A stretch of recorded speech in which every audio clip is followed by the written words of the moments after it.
Buenas, mi nombre es Johan Hinojosa y junto a mi compañera Laura Torres vamos a exponer sobre la práctica número 10 titulada Volumen molar de gases. Bueno, como introducción tenemos que en esta práctica se determinó el volumen molar del H2 y CO2 mediante cálculos previamente realizados. Esto así comprobando que un mol de gas ocupa 22,4 litros en condiciones estándar y así verificando las leyes de los gases ideales de Avogadro y de Dalton. Y mediante esto pudimos determinar la relación entre la presión, el volumen, la temperatura y la cantidad de gas presente en este experimento. Bueno, antes de pasar con el procedimiento, tenemos como objetivo principal comprobar experimentalmente que el volumen molar de los gases es de 22,4 litros mol en condiciones estándar. Y esto lo logramos aplicando las leyes de Avogadro, de Dalton y la ley de los gases ideales. Y también se buscó producir, recolectar y medir gases generados en reacciones químicas para determinar su volumen molar y compararlo con el valor teórico. Bueno, ya pasando al procedimiento, se realizaron dos experimentos. El primero fue hacer reaccionar magnesio con ácido clorhídrico y así obteniendo hidrógeno. Y el segundo se generó dióxido de carbono al reaccionar bicarbonato de sodio con el mismo ácido. En ambos casos, el gas liberado se recolectó sobre agua en una probeta invertida, midiendo su volumen, presión y temperatura. Luego se calcularon las moles de gas producidas, el volumen molar experimental y se recogieron los resultados a condiciones estándar, usando la ecuación combinada de los gases, comparándolos con el valor teórico de 22,4 litros mol. Como soporte conceptual, conceptos clave que tenemos que tener en cuenta a la hora de desarrollar este laboratorio, tenemos las tres leyes, que son la ley de Avogadro, que esta establece que los volúmenes iguales de gases a la misma presión y temperatura contienen igual número de moléculas. Y como segunda tenemos la ecuación de los gases ideales, que es PV u igual nRT, que esto nos permite relacionar la presión, la presión que pues es P mayúscula, el volumen V mayúscula, igual a la temperatura y la cantidad de gas.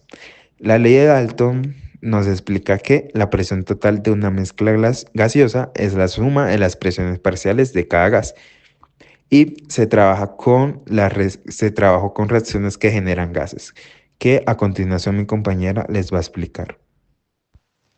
Resultados. Durante el desarrollo de la práctica se realizaron dos experimentos independientes para la producción de gases. Uno para obtener hidrógeno a partir de la reacción entre magnesio metálico y ácido clorhídrico y otro para generar dióxido de carbono mediante la reacción del bicarbonato de sodio presente en una tableta de Alka-Seltzer con el mismo ácido.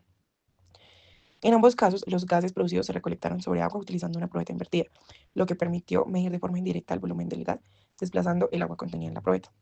Al finalizar cada reacción se midió el volumen de gas recogido, la temperatura del sistema, la presión atmosférica del laboratorio y, cuando fue necesario, la diferencia de altura de la columna de agua entre la probeta y la cubeta. Estos valores fueron fundamentales para realizar las correcciones necesarias en los cálculos posteriores. Con los datos obtenidos, se calculó la cantidad de sustancia de gas generada a partir de la estequiometría de las reacciones químicas. Para el hidrógeno se empleó la relación estequiométrica 1 mol de magnesio, 1 mol de hidrógeno, mientras que para el dióxido de carbono se utilizó 1 mol de NaHCO3, 1 mol de CO2. De esta manera, a partir de la masa medida de cada reactivo, se determinó el número de moles del gas producido. Posteriormente, se obtuvo el volumen molar experimental de gas utilizando la reacción Vm igual V gas medido sobre N gas. Este volumen corresponde al volumen molar bajo las condiciones del laboratorio. Para poder comparar los resultados con el valor teórico fue necesario corregir el volumen a condiciones estándar. En este proceso también se aplicó la ley de Dalton de presiones parciales para determinar la presión real del gas seco, dado que los gases se recogieron sobre agua. La mezcla gaseosa estaba compuesta tanto por el gas producido como por vapor de agua. Así, la presión total media debía corregirse restando la presión de vapor del agua correspondiente a la primera temperatura registrada. Con todas las correcciones aplicadas, se calculó finalmente el volumen molar corregido a condiciones estándar para cada gas y se comparó con el valor teórico de 22,4 litros sobre moles, que es el volumen que ocupa un mol de cualquier gas ideal a 0 grados centígrados y a una atmósfera de presión. Los resultados obtenidos experimentalmente se mostraron valores cercanos al teórico, aunque con pequeñas desviaciones atribuibles a errores en la medición del volumen, en la temperatura o en la presión, posibles fugas de gas durante el montaje o a la no idealidad de los gases a condiciones reales del laboratorio.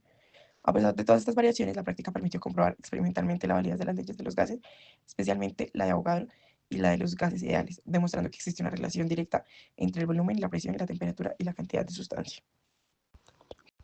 Para concluir, esta práctica permitió comprobar experimentalmente que el volumen molar de los gases se aproxima al valor teórico de 22,4 litros sobre moles, en condiciones normales de presión y temperatura, confirmando así el comportamiento ideal de los gases. A través de la recolección y medición de los volúmenes de hidrógeno y de dióxido de carbono generados en las reacciones químicas, se puede aplicar de manera práctica la ley de Avogadro, que establece la relación directa entre el volumen y la cantidad de sustancia, así como la ley de Boyle, la ley de Charles y la ley de Dalton, las cuales describen de forma integral cómo se comportan los gases ante cambios de presión, temperatura y composición.